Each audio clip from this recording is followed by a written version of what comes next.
Hello and welcome to the Stamp Camp. I'm Glenda Calkins, your independent Stampin' Up! Demonstrator. And tonight we are going to be taking a look at the Best Year Bundle, which has the best plaid builder dies that coordinate with or that are bundled with the stamp set. Let me make sure that we are good and we'll get started. It's pretty quick and easy technique. I love plaid. Looks good. So when I seen this plaid builder dies in the new catalog, I knew that was going to be on my first list or order that I placed because I love plaid, and with the plaid builder dies, you can create any color plaid that your heart desires. So it is great for a variety of cards and occasions. I think everybody likes a little plaid. So let's change the camera. Here we go. So this is the card that was on my blog. It is the Bermuda Bay, Coastal Cabana, and Crushed Curry cardstock. You're probably thinking, that's kind of a different color combination, but I pulled the pieces out of I have a tote that has all scraps of papers, and these were 3 of the scraps I pulled out, and I thought those looked really well together, and so I created my plaid card. This one is for Father's Day. The sentiment is from the Best Year stamp set, and it's bundled in the catalog with the best plaid builder dies. So I'm going to show you how to create those plaid backgrounds, and then I also have a little tip for you. So make sure to stay tuned. Hello ladies, thanks for joining me. So the first thing that I do, what I think is the easiest, is I cut all my pieces that I'm going to create in the plaid 4¼ by 5½, the full size of the card front. And I also use the adhesive sheets just because the bigger plaid background is easy to stick with your adhesive or your liquid glue, but when you get to the skinnier pieces and I want it to stay down nice, I do love the adhesive sheets. So you can get those. They're in the catalog. I'm not sure the page, but the number is 152334. If you looked on the bottom of the show more on the video on YouTube, and then I also have it on the Facebook, there's a list of supplies that I use. So you're going to take your cardstock and you're going to take a piece of the adhesive. You're going to peel off one side and you're going to stick that down. And then you're going to put it in with your dies. Now you have the thicker, this is what I call the thicker plaid die. And then you have this one here, which is your intricate skinnier piece die. So I'm going to go ahead and just pop those out, and don't throw those away because I got a tip for you regarding all your little pieces. So here's our little plaid piece. So when you run it through, you're going to run it through with the die over the cardstock piece, and then it will have your adhesive on the back. So save all those little squares, and I have quite a little pile going on here, but I have, I thought a pretty good idea to use them up. So I went ahead and I die cut all my plaid pieces. So I have all these different color backgrounds. Now there's a couple different ways you can do your plaid. This one I consider a 4-layer plaid because I have the white in the background, and then I come in with the crushed curry thin, and then I went with the thick, this right here in the Bermuda Bay, and then I went thin again on top, and then I just offset those skinnier plaid. So that's what I call a 4-layer, because you have your base and then your 3 layers of plaid. On this one here, I call this a 3-layer plaid because my base in the background is the Bermuda Bay, and then I have the thicker in the Coastal Cabana, and then I have the Pear Pizzazz. So this I consider this like a 3-layer plaid. So tonight I'm going to show you the 4-layer plaid. And so I have all these little intricate pieces, and I thought I would do the Bermuda Bay with the Real Red and then the Daffodil Delight. And then this could be another type plaid. And this one I could do like a 2-layer where I went maybe the red in the background. That would be interesting. I'm not sure I like that crushed curry with that real red. And you can alternate your prints in the back. So there's lots of different ways. Play with your prints or your dies to see all the different plaids that you can create. Like this could go in the back, and then this one could come on the front and alternate that way. Whichever way you do it, you're going to end up with all different looks.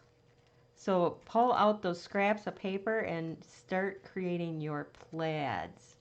So you could go like this. It's kind of hard to see, but you get the idea. Love that. I kind of like that with the peekaboo plaid behind there like that. It's kind of cool. And then maybe with the real red. I don't know. We'll see. But save all these little pieces, and I'm going to show you why. So to assemble this, you're going to take your whatever base. Now I'm going to use Whisper White, but you could use a solid color base underneath. The beauty of the adhesive sheets is when you pull them off, most of your little things come out with it. So you don't have to sit and poke with your pokey, because it does peel off really easy, and see how that stuff all comes off with it. So that's another reason why I love the adhesive sheets, because I don't have to sit and poke every one. There we go. And actually what I wanted to start out with was one of these background ones. I think I'll do red. But you could do skinny, both skinnies on top. You can do skinny below. Really, there's no right or wrong. And I love the adhesive sheets because, ta-da, it's on. No gluing. It's perfect. Now I can decide if I want like this. And then this one over the top, and we'll off-center it a little bit. But I can see, like I showed you that one Christmas card. I did that for a design team I'm on. We are doing Christmas in July.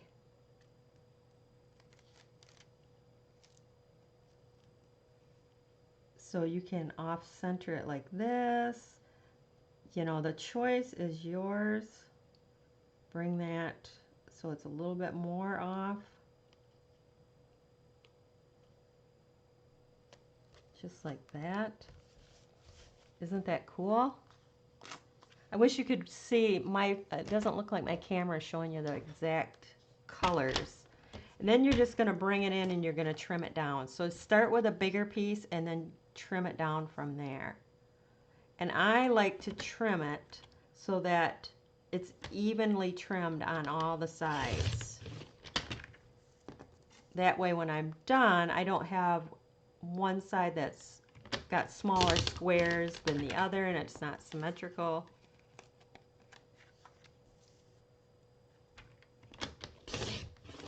So because this one I went over further, I'm going to have to trim this one down a little bit more to like maybe 3 3/4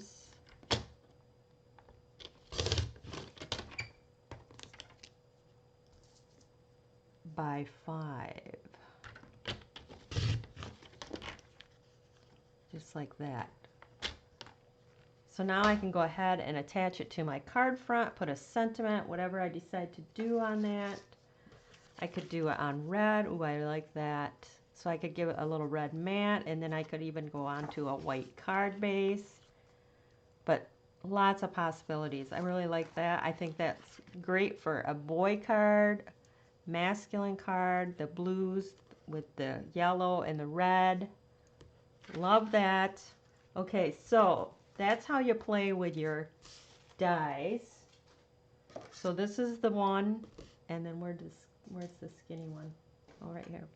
So these are the 2 dies that come in the bundle.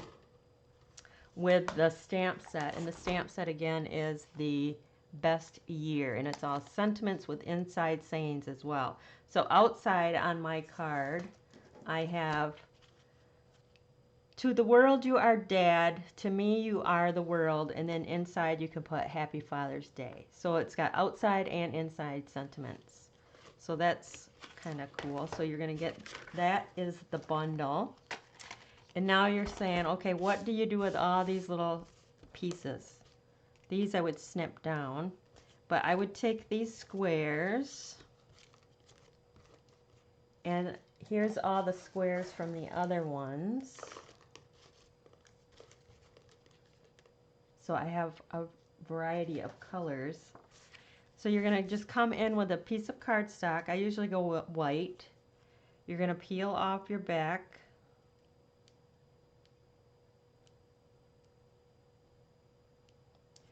If you can't get it, use the pick tool. You just want to pick up way easier than my fingernail. And just start in the bottom.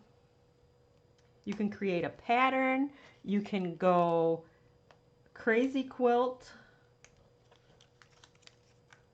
But once you get all your little, works perfect because it's got that adhesive back. You can put all of them together, quick and easy. They're all the same size, so you have bonus that way. So then I'll go back to yellow, and I won't do the whole thing. I'll just show you what I'm talking about. So again, once I fill in the whole thing, I will cut it down to the size I want. Then I'll put it inside an embossing folder and run it through my die cut machine, and you can create a nice little baby quilt card. Isn't that cute? The die cut or the embossing folder leaves some texture on there. It looks like that was all stitched together with the adhesive back on those squares. It makes it quick and easy. I gotta try one with these little bitty baby ones. I haven't done that one yet, but that would be cool. You could create, you know, all different pattern, and it's already got adhesive back, so quick and easy.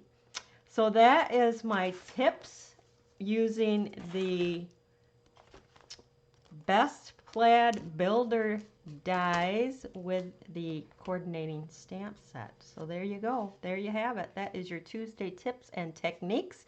If you want the PDF file for this card right here that I demoed how to do it, visit my blog, www.thestampcamp.com. This is the hostess code for this month. With a minimum $25 order, you get all month long Tuesdays tips and techniques. I go live every Tuesday at 7:30. By the end of the month, you have a bunch of different PDF files in that file with a minimum $25 order. So if you like the tips for tonight, you like the card or something that I showed, make sure that you share. If you are new to my Facebook or YouTube channel, make sure you subscribe to YouTube and follow me, like, and turn on notifications on my Facebook page, The Stamp Camp. That is it for tonight. Thanks for stopping by.